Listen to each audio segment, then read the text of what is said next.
I do want to share one of the things that this Medina on the Move has been doing is talking to business owners, and I do want to share a couple of stories that I've run across just to give you some up close and personal examples of what the agency does. I've kind of talked in big picture, fair, accountable, trustworthy.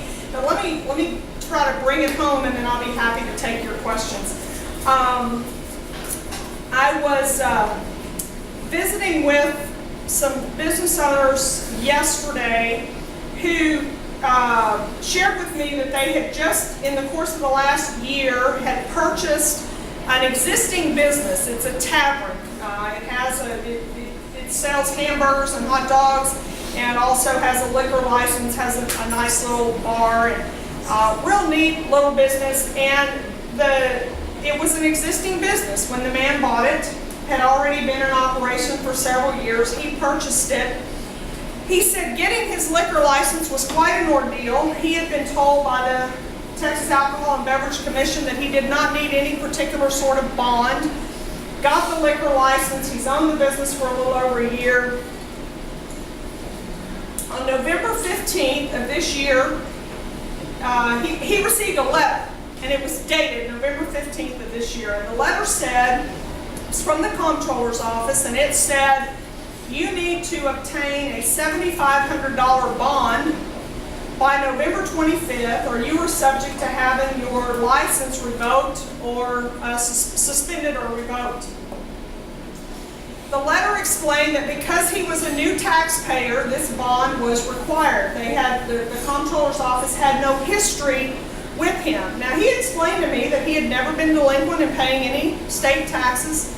He didn't have any history of not paying his taxes, never been in trouble with the state before.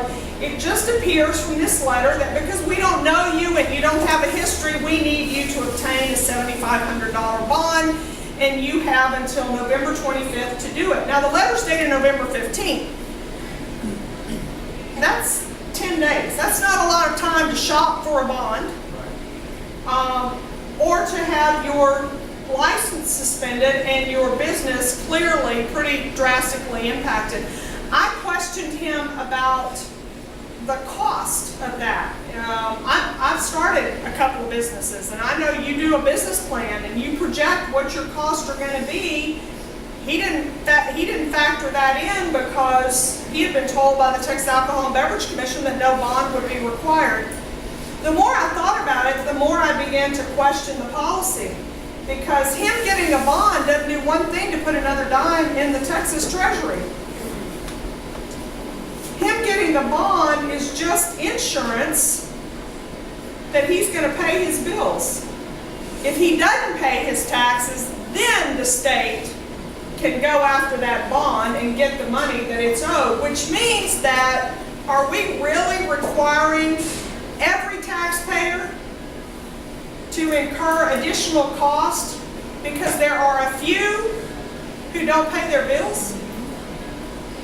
That seems to me, in a state that says we're business friendly, to not be very business friendly.